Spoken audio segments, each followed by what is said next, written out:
السلام علیکم ورحمۃ اللہ وبرکاتہ۔ کیسے ہیں آپ سب؟ امید کرتی ہوں آپ سب خیر و عافیت سے ہوں گے۔ الحمدللہ ہم بھی ٹھیک ٹھاک ہیں۔ اللہ پاک ہم سب کو ایمان کی بہترین حالت میں رکھے، آمین ثم آمین۔ آج میں سیخ کباب بنا رہی ہوں جگاڑ لگا کے، کیونکہ سیخ کباب تو تندور میں ہی بنتے ہیں، اور اگر گھر پہ بھی بنانا ہو تو کوئی نہ کوئی ارینجمنٹ ہوتا ہے اس کا، تب بنتے ہیں۔ لیکن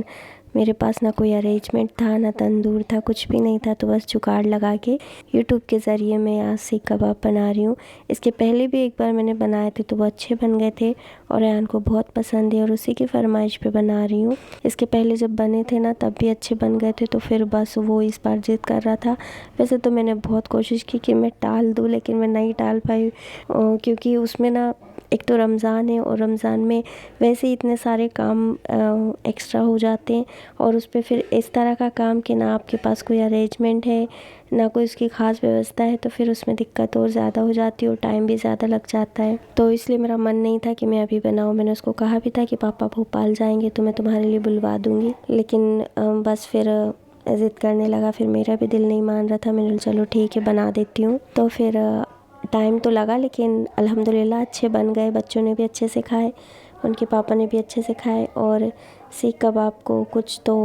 چٹنی کے ساتھ کھایا گیا اور کچھ کو بن کباب بنا کے کھایا گیا۔ اور آپ لوگوں کے روزے کیسے چل رہے ہیں؟ عبادت کیسی ہو رہی ہے؟ میرے تو کچن میں زیادہ سے زیادہ وقت کچن میں ہی جاتا ہے، اور اگر ادھر ادھر تھوڑا بہت ٹائم مل بھی جاتا ہے تو میں تھوڑی بہت کوشش کر لیتی ہوں۔ اس لیے تو اللہ تعالیٰ نے ہمارے لیے عبادت کے لیے بہترین وقت رکھا ہے تہجد میں۔ اللہ تعالیٰ فرماتے ہیں سورہ مجمل میں کہ تم لوگوں کو دن میں تو بہت سے کام ہوتے ہیں، اپنے اپنے کاموں میں تم مصروف ہوتے ہو، تو اس لیے اپنے لیے رات میں وقت نکالا کرو، رات کو عبادت کے لیے، قرآن کے لیے وقت نکالو۔ تو مجھے وہ بہت بیسٹ ٹائم لگتا ہے پڑھائی کے لیے، دعاؤں کے لیے، نماز کے لیے۔ مطلب مجھے ایسا لگتا ہے کہ ہم بہترین اگر عبادت کرنا چاہتے ہیں اور ہمیں دن بھر میں وہ ٹائم نہیں مل پا رہا ہے تو ہمیں تہجد میں اٹھنا چاہیے، اور اس وقت کا نا پوری طریقے سے یوز کرنا چاہیے، کیونکہ اس وقت ہم اکیلے ہوتے ہیں، تنہا ہوتے ہیں، ہم جیسے چاہیں ویسے دعا مانگے، رو کے گڑ گڑا کے۔ ابھی تو دن میں تو ہم اگر رو کے دعا مانگتے، اور اگر کوئی ہماری طرف ہلکا سا بھی دیکھ لیتا ہے، یا ہمیں ایسا محسوس ہوتا ہے کہ ہمارے آس پاس کوئی ہے، تو ہم اس طرح دعا نہیں مانگ پاتے نا، جس طرح ہمیں گڑ گڑا کے رو کے دعا مانگنے کو دل چاہ رہا ہو۔ تو وہ بیسٹ ٹائم ہے نا تہجد کا ہی ہوتا ہے، تو ہمیں تہجد میں مانگنا چاہیے۔ اور رمضان میں تو ہمارے لیے پھر بھی بہت آسان ہو جاتا ہے تہجد میں اٹھنا، کیونکہ سحری کے وقت تو ہم ویسے بھی اٹھتے ہیں، تو 1 گھنٹہ پہلے اگر اٹھ جائے نا تو بہت اچھا ہوتا ہے، اور اس طرح نا پھر ہمارا ایک اچھا سا روٹین بھی بن جاتا ہے تہجد میں اٹھنے کا۔ نہیں تو میں جانتی ہوں ہاؤس وائف ہوتی ہیں، گھر کے کام، بچوں کے کام، تو تھوڑا مشکل ہو جاتا ہے اٹھنا، لیکن اگر ہم رمضان میں اپنا ایک روٹین بنا لیتے ہیں نا،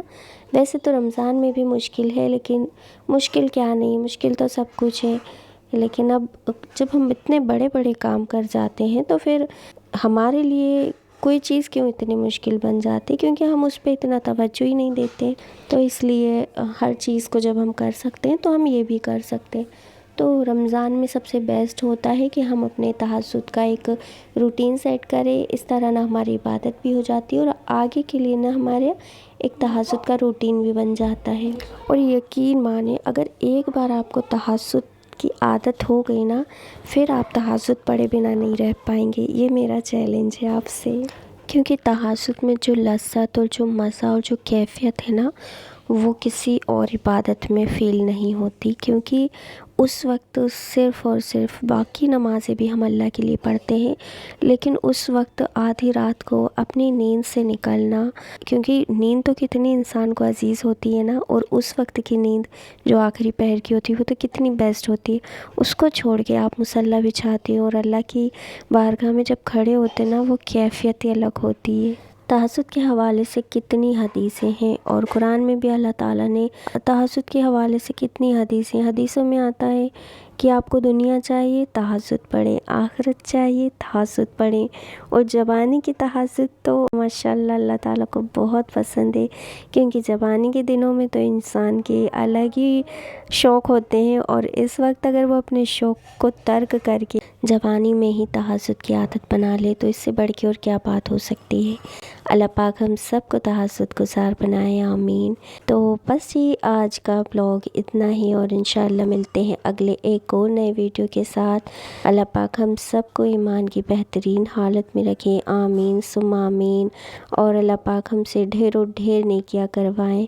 اور اللہ کا ڈھیر و ڈھیر شکر ادا کیا کریں، اور بہت بہت استغفار کریں، اور خاص طور پر افطار کے ٹائم نا اپنے لیے بہت ساری دعائیں مانگیں،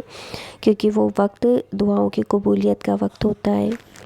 السلام علیکم ورحمۃ اللہ وبرکاتہ۔